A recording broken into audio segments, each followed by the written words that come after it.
Hi folks, we're Tacitus Today, your pushback channel, and thank you for joining this audio live stream.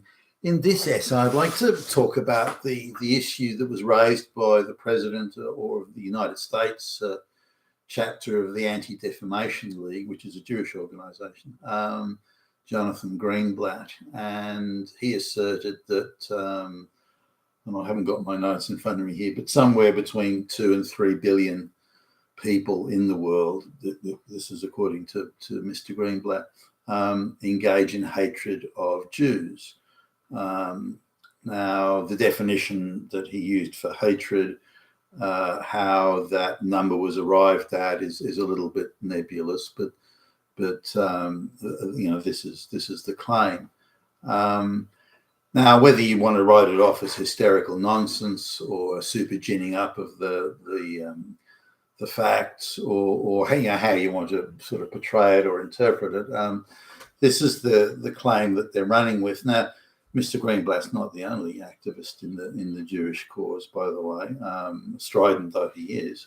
There are others that are saying not dissimilar things. So it's a bit of an international narrative messaging program that's going on amongst the Jewish activist groups, and they're sticking reasonably well to the script. So there's very clearly centralized coordination, messaging, and staying on message and talking points and all that sort of stuff.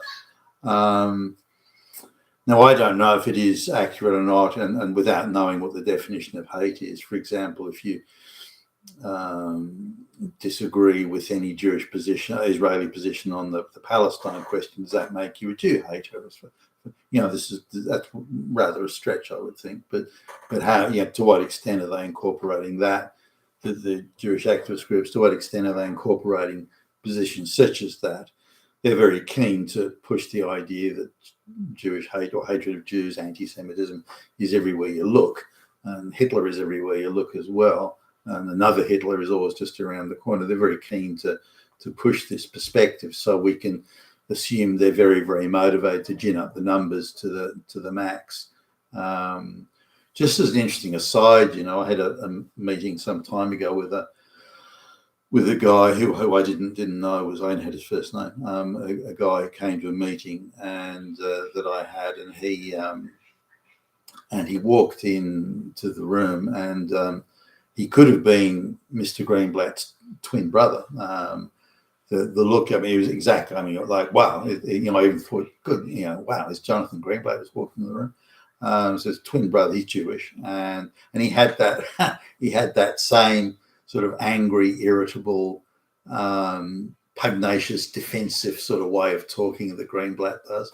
And so there again, not only the same manner, delivery, and perspective, and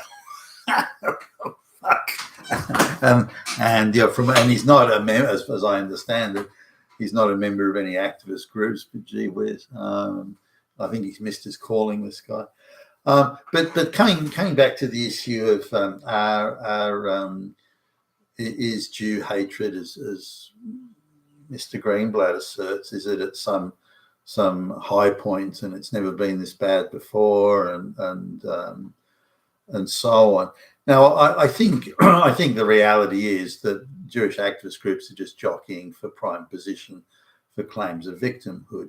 The Palestinian propaganda machines been reasonably effective, actually, in sort of portraying themselves as the put upon victims, and portraying the Jews, or the Israeli government, as the oppressor here. That's a bit of a stretch, I think, and I'm surprised it's got as much traction as it has. And they've certainly been very successful in penetrating the activist groups and the NGO groups around, say, the Western educational institutions and so on. And marches of free Palestine.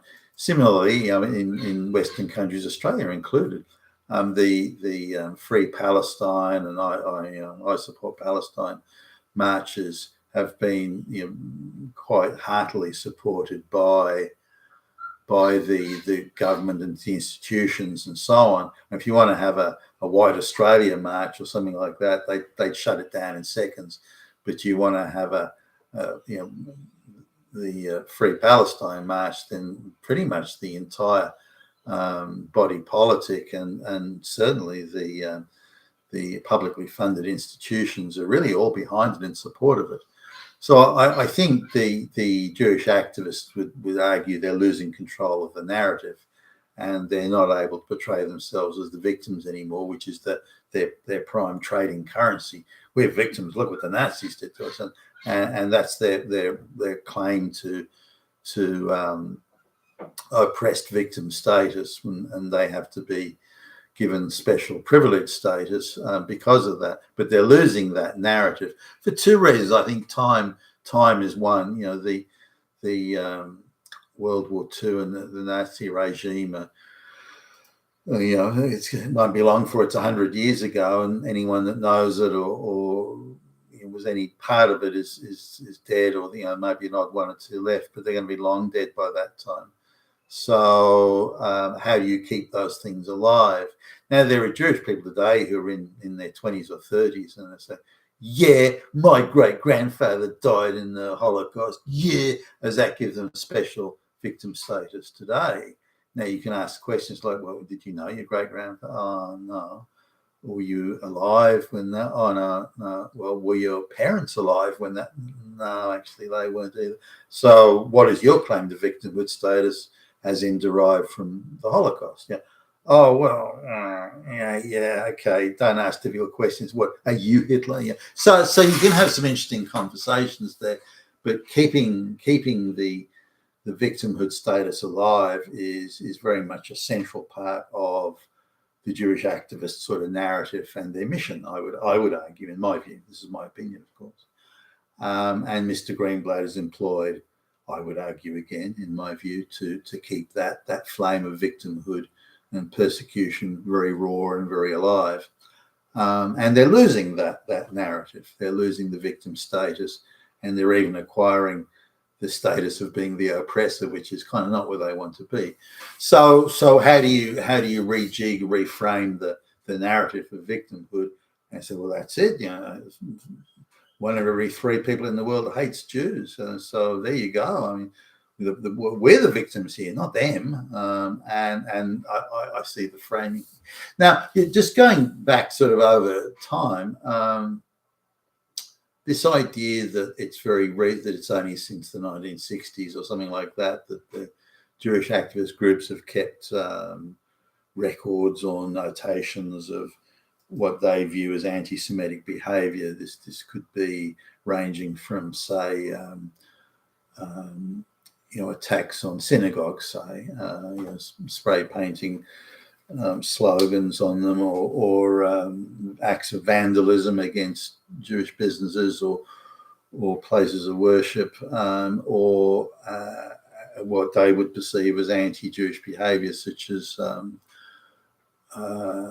not employing Jewish people at a company, or firing Jewish people, or firing a Jewish academic, something like that. Firing a Jewish activist, NGOs, not fully supporting the Jewish. So their perception of Jewish hatred, I think, draws a rather long bow. I mean, does it mean people hate Jews? Or does it just mean there was an event that was local to that town or village or city that caused some sort of form or level of disputation, and to rush straight anti-Semitism on every level? That seems to me to be a bit over the top, but maybe some of it was. I don't know, but I just refuse to believe that it was all anti. I'm doing this just because you're Jewish and just because I hate Jews. I just don't believe that happens very much. Does it happen? I'm sure it does. It doesn't happen anywhere near the extent that the Jewish activist groups claim, and I would argue not. I grew up at a time I'd never thought about Jewish people as being, I didn't see it as any different. There were Jewish kids at school, and it didn't even cross my mind that they were or weren't Jewish, or that it meant anything, or that it was significant or relevant. Never crossed my mind. The first time I ever came across it, where it was sort of shoved in my face as an issue, was the very first time, as a fairly young man, I went to New York, in the United States. That was when I first, and I didn't realise what a sort of a trembling, shivering issue it was to the Jews then. And they were, again, I thought, as they were describing to me, that because I was an outsider, so I kind of didn't count. So they would come, and I remember having, they would come meet me at the hotel. This is for business reasons. Come and meet me at the hotel, and we'd have breakfast and we'd talk about it, and they would start sort of unloading on how oppressed they were, and they would talk about how, and they're all quite well to do and living in nice parts of the town and doing very well, and so you'd hardly call them oppressed, far from it. But they would go back to stories of 100, 200 years ago. They would talk about acts, oppressions against Jews going back forever, and I would ask the question, well, you look like you're doing pretty good today. How is the relevance of it? But they would see it as an overarching narrative of oppression that went back centuries, to the birth of Christendom and this sort of thing. They would see it as an overarching narrative that went on forever. And there were records that the Jewish groups in Europe were keeping, whether in Britain or in southeastern Europe, Eastern Europe, where there were Jewish activist groups that were keeping records of what they perceived were acts of anti-Semitism, and they were rather broad in their interpretation of this, and so acts that would be wouldn't even get a passing mention in most situations or in most circumstances. The hypersensitive. You could just see how hypersensitive the Jews were, even well over 150 plus years ago, were recording incidents as being factual, casting concrete acts of oppression against Jews or anti-Semitic. I mean, the phrase anti-Semitic wasn't really around at the time. This is a fairly modern invention. Like even terms like Holocaust, this sort of thing is very much part of the wider Jewish victimhood narrative machine, production company, if you will. Now, with the Jews having, it may even go back beyond 150 years. I don't know. I haven't done the deep dive on this, but I did go back that far at least. And this idea of recording, you being hypersensitive to the recording and making records of supposed anti-Jewish incidents. This has been around for a long time. It's not something that's recent. The universal casting of Jews as perennial victims deserving, special allowances and protections. That's relatively new, as in post World War II. But the idea of expanding the definition of what constitutes anti-Semitism, that's running apace. And I just don't believe that there are those sort of incidents. And even in Australia, there's been say vandalism and so on against synagogues, and there aren't that many synagogues around, for goodness sakes. But for those acts, I don't know to what extent are they false flags. They just seem to come at very convenient moments, just as the Jewish people need sort of some Nazi type ginning up, that suddenly a Nazi group will appear and march up and down in front of the cameras dressed in black and screaming Sieg Heil and all this. So that just seems, or someone will appear with a swastika and there you go, that's it. We told you Hitler was good. Now, in part of the wider Jewish victim narrative, again, there are Jews that I know, and I've been invited into their house and had meals with them and this sort of thing. I'm surprised at how, again, hypersensitive they are, even though they have themselves not experienced any oppression or anti-Semitism at all. In Australia, which would be very low down the list of places that would project anti-Semitism at any time, they still have rooms dedicated to books about the Holocaust and all this sort of stuff, and they keep it as raw and alive as possible. And again, on the basis of, hey, my great grandfather was so why can't you guys move past this? But they seem to want to keep it as alive and as raw and as fresh as possible. I don't understand why. They're doing very well. They live in a very nice area of town. that children went to expensive private schools. Why are you sort of wanting to keep this thing alive? Because it holds you back from enjoying your life, and it keeps you permanently angry. And why would you want to do that? Why would anybody want to do that? So, and by doing that and keeping it fresh and alive and waving it around, they alienate the very people that they would want to have, thinking well of them. And they then, in turn, after having alienated, then accuse them of anti-Semitism. Now, when we look at the civil rights movement in the United States in the 50s and 60s, I didn't appreciate it, certainly as a kid anyway, a younger man, I didn't appreciate just how many Jewish activists and part of international Jewish activist groups were involved in this civil rights thing. I was quite taken aback by that. Because you think, well, why would they care? And why would they get involved even?